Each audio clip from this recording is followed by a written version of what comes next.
Hello from Yorkshire Dales. My name is Martin Carrick and my wife Julie is operating the camera this evening. Hi. We're the authors of two books that we've written regarding how we both lost 12 stones between us. This was our first book, Losing It, which details how we went about losing the weight and what food we ate, and there's a number of lovely recipes in this book. From there we went on to write our second book, which is called Lost It and Loving It, and this details what we now eat every day in order to maintain our current weight. Excuse me. So this evening we're just about to have our tea. I don't know whether you call it tea, but we call it tea because dinner time's lunch time and tea time's tea time. So anyway, you make your mind up. I'd like to hear what you all think. And we're having Tagliatelle tonight, but it's not as you would know it with pasta. It's low carb and it's low calorie and it's really, really tasty. So in here is our pasta, but it's actually Savoy cabbage, which has been very finely shredded, and it's been cooked in the microwave for about 8 or 9 minutes with a knob of butter and salt and pepper, and you end up with shredded cabbage, which looks a little bit like tagliatelle, and I know you have to use your imagination a little bit.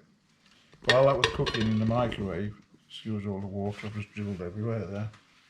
In this pan here, I've got some onions. These are red onions tonight, some streaky smoked bacon, some mushrooms and a clove of garlic, some dried oregano and some salt and pepper, and that's just heating through to get warm. They've all been fried off, so they're all nice and soft. Can I just ask a question? Yeah. If we've got a vegetarian or vegan, what would you replace the bacon with? Well, you replace the bacon with some pine nuts, or you can use almonds, or it's nice with some toasted walnuts or something like that. And if you're vegan, you can use vegetarian cheese. This isn't vegetarian cheese, this is a local vintage Lancashire cheese, which is produced local to us. So what I'm going to do in a minute, I'm going to combine all these ingredients together. Let me just get rid of this cabbage. I'm just going to chop this basil. This is fresh basil, and apart from the little bit of oregano I put in with those mushrooms, this is the only other herb we've got. So there's quite a bit of fresh basil there, but it will all wilt down as soon as I add in this cabbage. This is the sink. So what we do is we add the cabbage into the pan to just warm everything through and mix everything through sufficiently. And in there's about 3/4 of a Savoy cabbage. You can use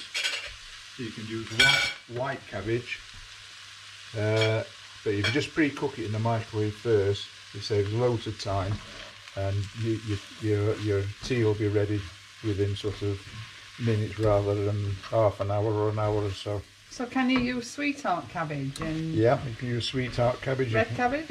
Yeah, you can use red cabbage. Obviously you need to pre-cook it in the microwave because red cabbage does take a fair bit of cooking, but if you were to use something like spring cabbage,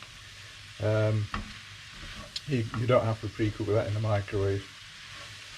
And if you were using pine nuts for vegetarians, would you, or vegans, would you actually add it in just as at the end to warm it through? Yeah.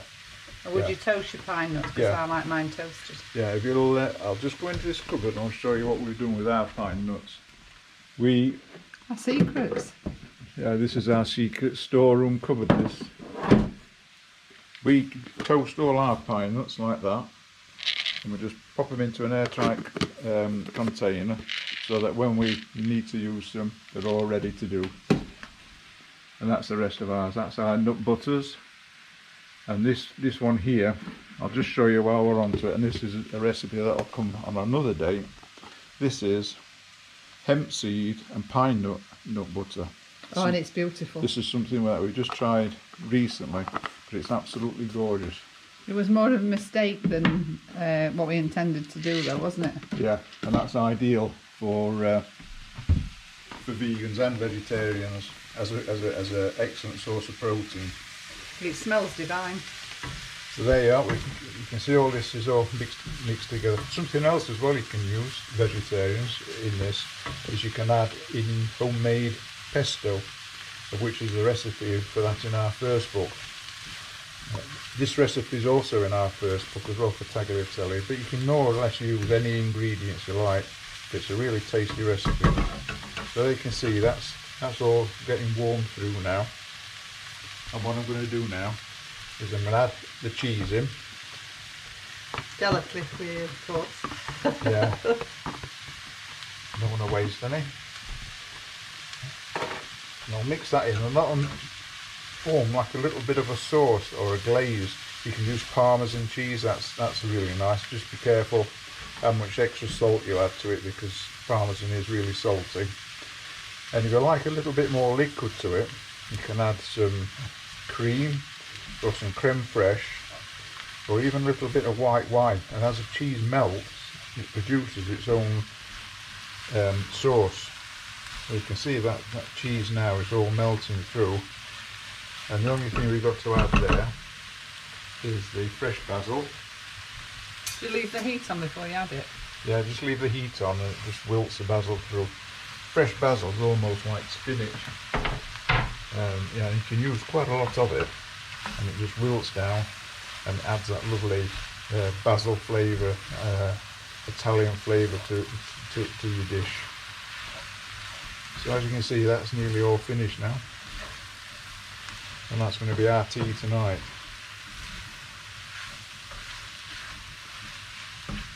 So all that basil has just virtually gone to nothing. And as it cooks a little bit more, so can you see now how it's gone a little bit shiny? Well, that's the cheese that's coating all the cabbage and all the ingredients in here.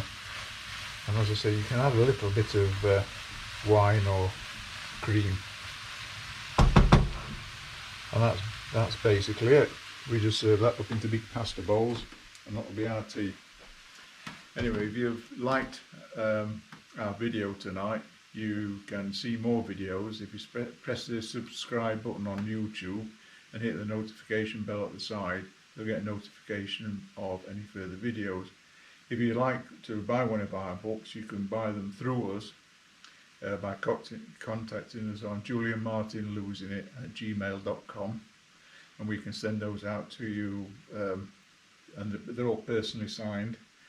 Losing It costs from us £12, and Lost It costs £15.